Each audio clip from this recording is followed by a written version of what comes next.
Don't stop believing. There's a lot of truth in that. If you've been coming to Agape for a while, you truly understand that what you believe, we demonstrate. And so the idea is building beliefs.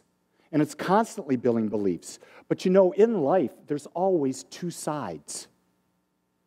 There's always the yellow and the other. The black, the white, the green, the blue. There's always a different side, the yes, the no. There's always two sides. So in order to believe, we have that right now. Our lives are a summation of our beliefs in this moment. Now, we want to create new. What must happen? Old beliefs must die. So this has really become clear to me as I ponder going through my brother's transition at this time. He's in hospice in Maui. I've been there, I've set it up, and I just got word last night from the hospice worker that he stopped eating and drinking, and that's a sign that your body's, he's accepted. And the hospice worker said, he has a sense of peace. You see, he didn't have peace when I was there. He didn't have peace 2 days ago. But what happened was the hospice doctor came in and she told him what was going on. And once he heard what was going on, he was able to see it differently. He saw that his body was no longer that which was serving him. It was not going to allow him to expand anymore. So as we talk about here in Agape is that when the soul is no longer being served by the body no longer serves our soul, our individual consciousness, that sense of oneness to create, to expand, to experience more. It surrenders the body, lets it go so it can be free from it and move on. Let's take this a step further because isn't this true about everything? So when we talk about this idea of everything must die, think about this when we have a thought, and the thought is going in a different direction than we want. That thought must die in order for a new thought to come in to replace it. Is that not true? So then let's take it a step further. Instead of just a thought, let's say it's a habit of thought. The habit of thought must die for a new experience to come in. So I think what my thought for the day that I sent out is that in confusion and contrast, the purpose of confusion and contrast is so new clarity can be found. Do you hear that? Is there a lot of confusion in the world right now? Is there a lack of clarity about what's going on and we can take it from nuts to bolts? And let's break that down further. Is there confusion right now in Dallas about what's going on in Dallas with this isolated incidence of Ebola? Think about, okay, so let's take a step back and let's not look at it from the human plane. What are we trying to see? What is the bigger view of what's going on? And from a divine perspective, could it be that every piece of clarity that we ever seek, that we ever looking for, is a better understanding of oneness, a better understanding of our connection to all that is? And so remember, as we've grown as a race from the primitive times of a caveman, we would have our little village, right? And in our little village, that's all we would know. And if you went off the valley and over the hill would be another village, you would know nothing that was going on there. And so that was the way it was for a while. And then we got printing presses and things of that nature, and now telephones and internet. Now there is no separation. We know everything that's going on in the world instantaneously. So could it be that all of the things that we're seeing in the world today are trying to wake us up to the fact that we're all one? That you cannot allow a virus in Liberia to go untethered, unfocused on, because we're all connected. We have airlines that come everywhere. People can come freely wherever they go. Everything that happens everywhere. What's that analogy? When a butterfly flaps its little wings, it changes the energy of the planet. There is a distinct change in the whole thing. That's what's happening in the world right now. All this confusion, all of this chaos, everything is there to awaken us to a higher idea that there is a sense of oneness. I want you to know, right now in our military, the military men and women who have come back from being in Iraq, being in Afghanistan, being in Vietnam, being wherever they've been, and they're suffering all of these physical and mental impacts. Do you not think that the soldiers in Iraq, in Afghanistan, and all over the world are not having that same experience? You see, this is about us opening up to a bigger picture. The idea that comes to me really clearly, and it happens every week at the Chamber of Commerce. One nation under God. Well, damn. Where do the rest of the nations go? Well, I guess shit, they're just out of luck. There's no God for them. Maybe that's why the terrorists are so freaked out. They're saying, well, there's no God for me. You see, there's only one power, one presence, one infinite intelligence that radiates in and through and as all things, from which all things are created out of.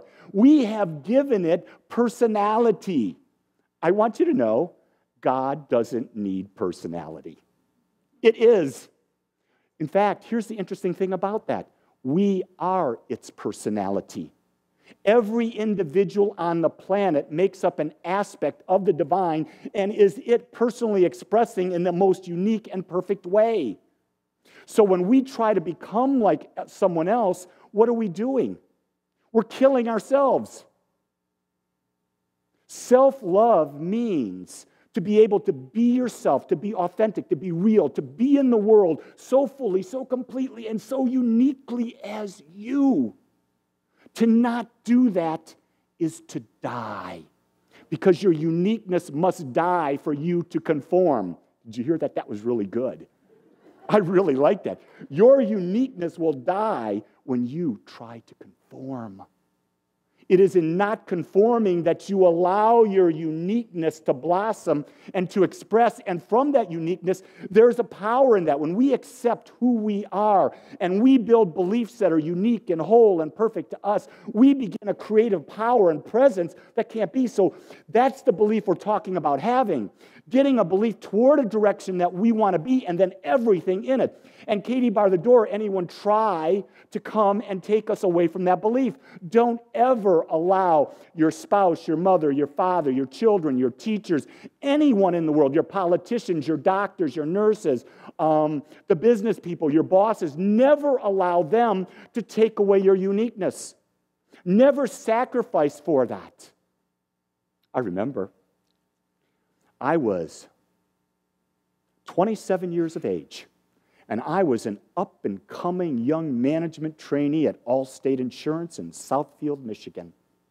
And the zone controller came in. And he came in and he takes the up-and-comers and he pulls them aside whenever he goes to a region and he talks to them. And he said, Lee, you've got all these talents. You've got all these great talents. If you would only shave your mustache, you would be promotable. Think about that.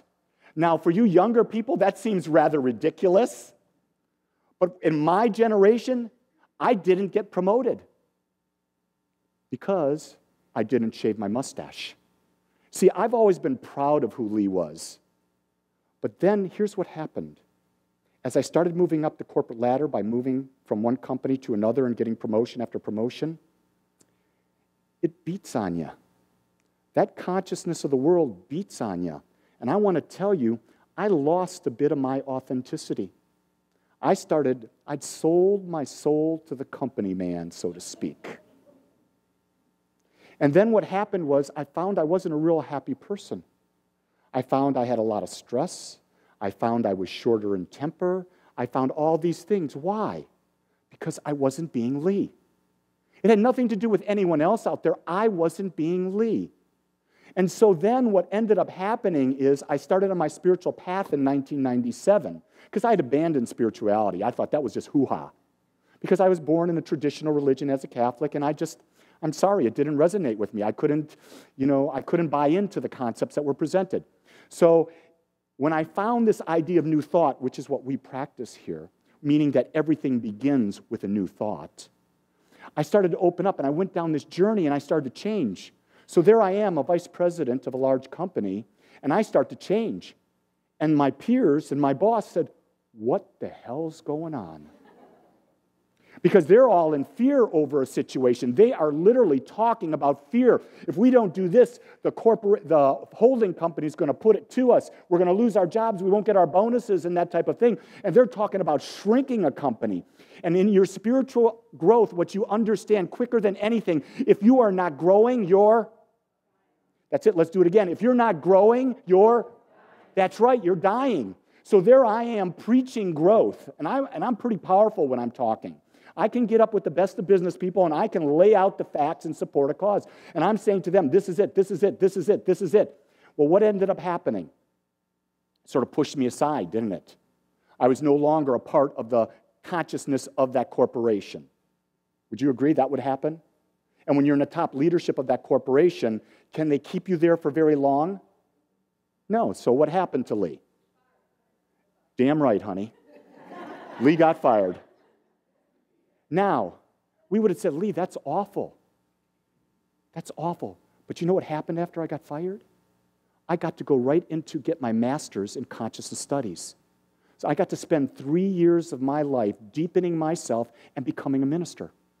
I got to come back to do the dream I had when I was 5 years old. So you see, at the moment of getting fired, it was not pleasant. I want you to know that you may think I've ascended into the realms of the divine, but I have an ego.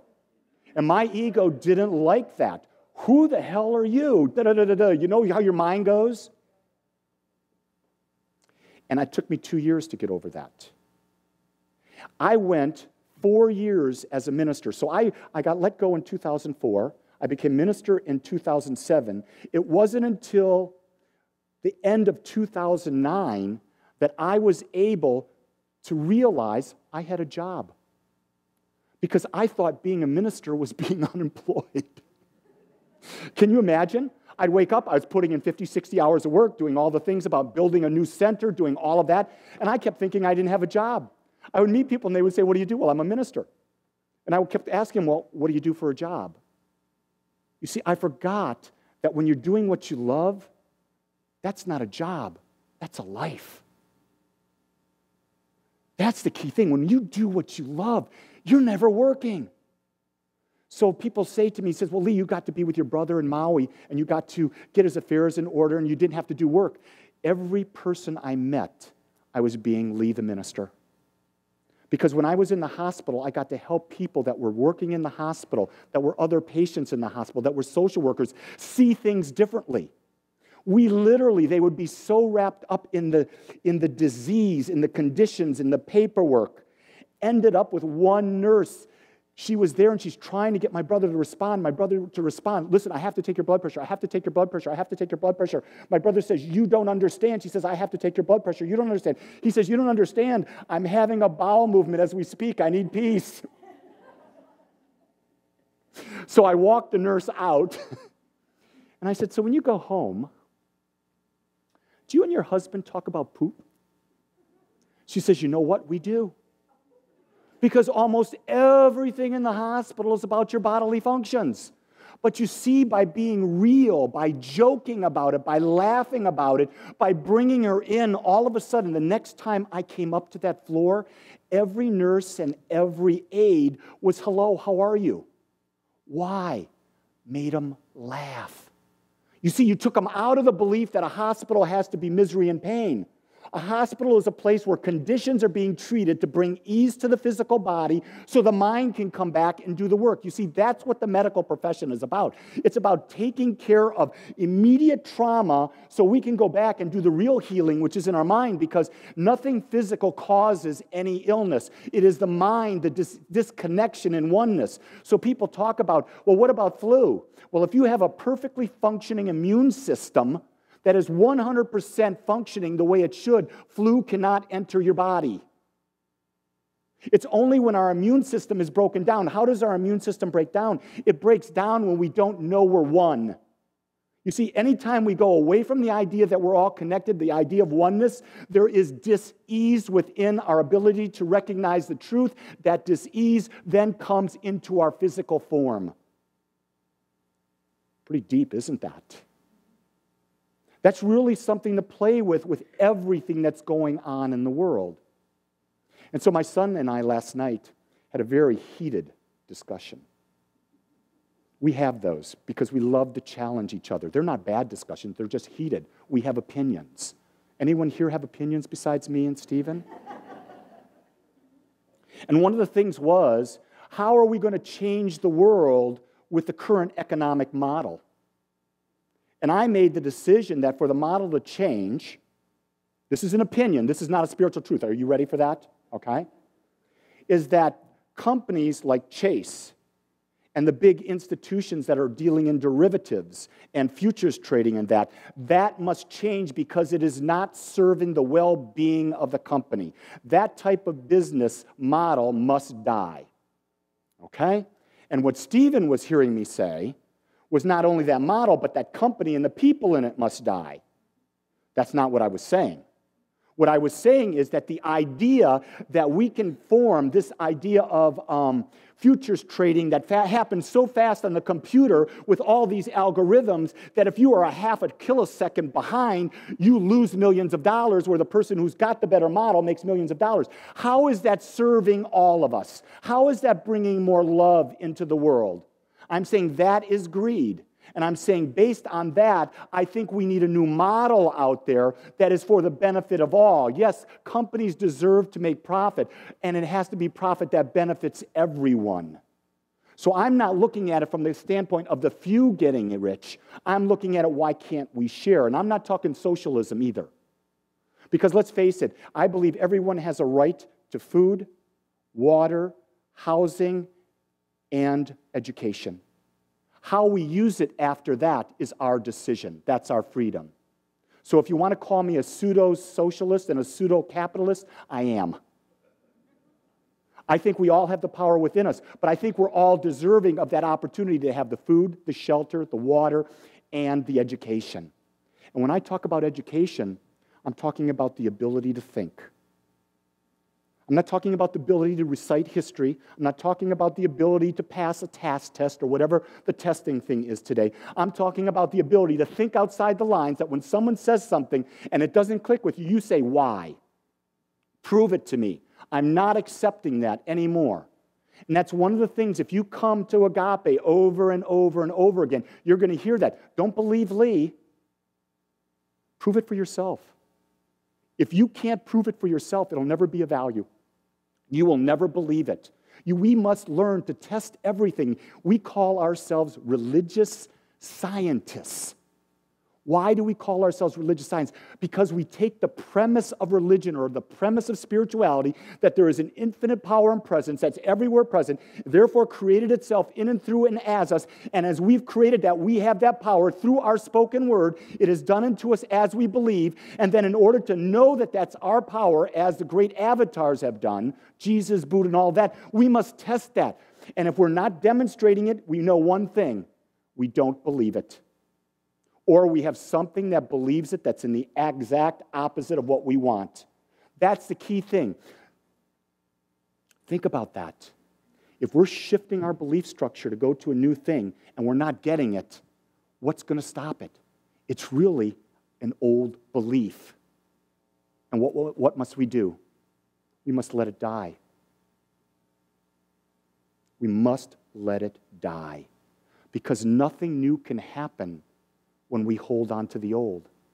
So I'm looking at my family. And this really hit me at 2:30 this morning when I woke up thinking about this. My mother, who was the matriarch, she held our family together. There were 5 of us. Mom died 3.5 years ago, and it was very devastating. Very devastating because she was the glue to the family. And so you could wallow in that, or you can say, what happened? What was the result of that? The result of my mother dying was more of that matriarchal role turned into a patriarchal role that came to me. Because I tend to be now the head of the family. I'm the center of the family, not the head. What also happened was my father and I have a relationship now that we would never have had Mom still been alive. Because now my father looks to me as his partner, looks to me for guidance, looks to me for companionship. The other thing that happened is my brother couldn't turn to my mother in a time of need, so my brother was able to turn to me to help him get his affairs in order, to get him comfortable, to get him in a position to let go. My sister, on the other hand, got to see that the family doesn't die, the family comes together. There's always, nothing will ever not be taken care of. The universe cannot stand a void. The universe must fill the void. We just don't know in the moment when there's transition how that void is filled. And the lessons that are received by myself, my father, my brother, my sister, and the lesson my mother had as she passed, as she surrendered. The other interesting thing is that when you're there and you're looking at your brother's affairs, and he's got the money over here, and you're now responsible for all this money because you're executor of the state. You've got to plan everything out. None of that money means anything to him now. Nothing he has materially means anything. What matters? Inner peace, inner joy, inner connection. That's what matters. That if we just have more material, we will be happier. The question is, here's the real challenge. Become peaceful, become happy, become joy-filled, become a conscious creator, develop a sense of positive expectancy, and guess what? You'll have all of this inner stuff, and all that outer stuff will just come. You don't ever have to focus on it. You will naturally attract it by the person you become because you'll just be there and it'll be thrown at you in a loving way, of course. Does that make sense? We've been taught we have to bust our butts and sacrifice to get. No, we don't. We have to be creative. We have to surrender into the power. We've got to allow and know that that will be coming. So in 2 weeks from today, we're going to have someone come in and film our service, and this community is going to be a part of a documentary on what is new thought. How did that happen? It happened because there's a belief with myself, with my practitioner, who happens to be my wife, with our board of directors, and with key leaders of Agape, that we will be world renowned, that we will have an impact on the world and change it. We don't know how that's going to happen. We just know that it is. And what happens? The phone call comes. What happened in the month of September? You know, all our podcasts, our talks are on YouTube, Vimeo, and iTunes. Our iTunes podcast in the month of September went from 4,300 to 5,300. Think about that growth. So effectively on a week, we are getting the message out to over 1,250 people. So the message you're hearing here at 100, 110 people today, it's so much bigger. And what's happening now, it's exponential because we are building an energy, and that energy is accepting. See, people say, Lee, are you about diversity? I said, hell no. I could give a crap about diversity, but I'll tell you something I am about inclusivity. You see, inclusivity means I see the oneness in you, I see the oneness in everyone else, and I embrace that. When I embrace that, I create a sacred place where the wholeness and allness of God expressing as humans can come together to celebrate, support, to love, and to be. You've obviously chosen to be a part of that because you're here. The question I'm going to ask you is, try to see yourself today through the eyes of love. See yourself as whole and perfect, just as you are. See yourself as non-lacking. See yourself as able to let go of those limiting beliefs and grab onto new beliefs that serve your highest vision. Take those beliefs and take them step by step, one at a time. Not a belief that you're going to be, like Agape would be, 2 million people tomorrow. No. Agape will be 1,500 people next week via all our media. The week after, it'll be 1,800. You see, it's a stepping stone. This is what life is. It's a journey. It's one foot forward, and it's really not a foot. It's a thought forward all the time. I have been praying for Journey Music at Agape for what, Steve, 2 years? And guess what? Today, it happened. But you see, I never worried about it. I put the thought clearly in mind, and when mind said it was right time, it got to Steve. Steve found Trace. Trace came and blessed our community with this.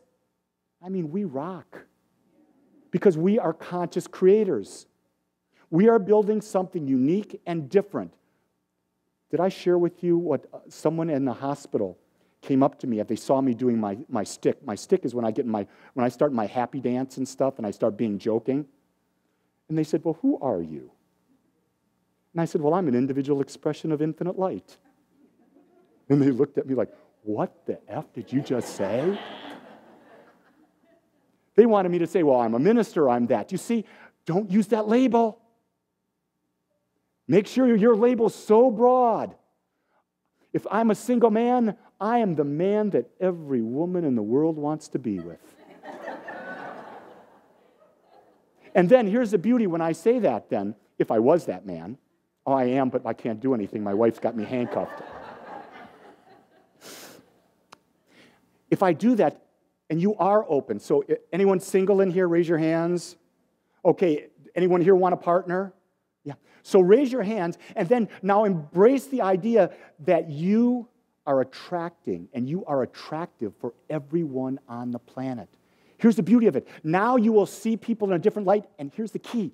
You can choose which one to be with.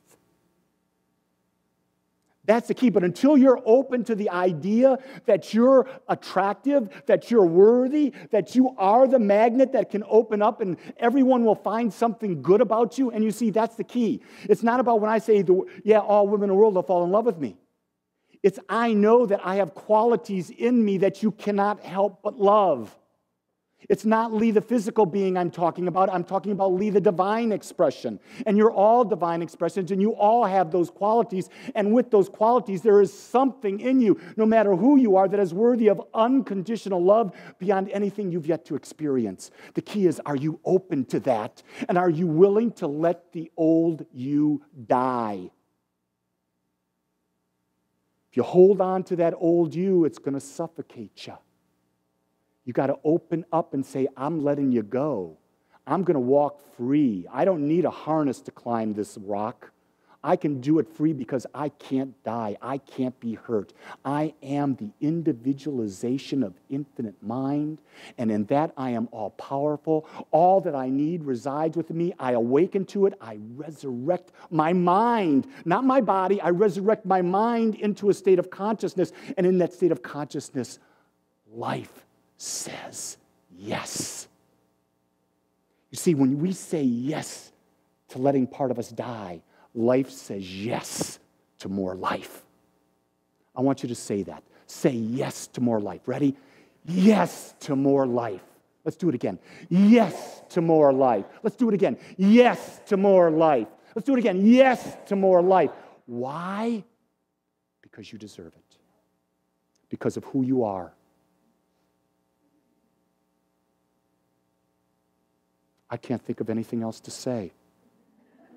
Surprise, huh?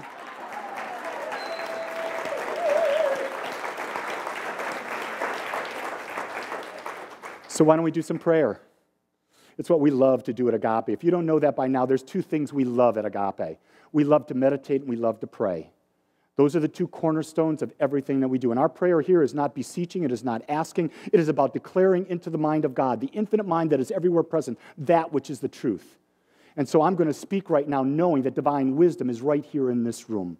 Divine wisdom is this room. It is the people in this room. It is the event of this room. It is the entire energy about this whole hotel. It's the energy about Dallas, Fort Worth. It is the energy of the United States. It is the energy of North and South America. It is the energy of Europe, Asia, Australia, Antarctica. It is the Asia of the whole planet. It is the Asia of our cosmos. It is that energy, and it is even more. It is the seen, it is the unseen. It is into that consciousness that I live, breathe, and I have a connection, a feeling, a sense of oneness. And in that connection, all that ails me, all that confuses me, falls away. For I am no longer small, I am magnificent. I am above the trivial. I am above the minutia. I am above the drama. I am above the human. I am pure light. I am pure love. Everyone in this room is pure light and pure love. I see the truth as I look at you. I plant that into infinite mind. And an infinite mind just says, but of course, it's a truth that has always been there. It always will be there. Thank you for raising the consciousness. And so we go into a place which we must do, and we must go to gratitude. For it is in gratitude that we honor everything that we are. We accept everything we are as it is. We bless it. We call it good. And in the goodness, we can let it be. And when we let it be, it is done. And as it is done, we simply say, and so it is.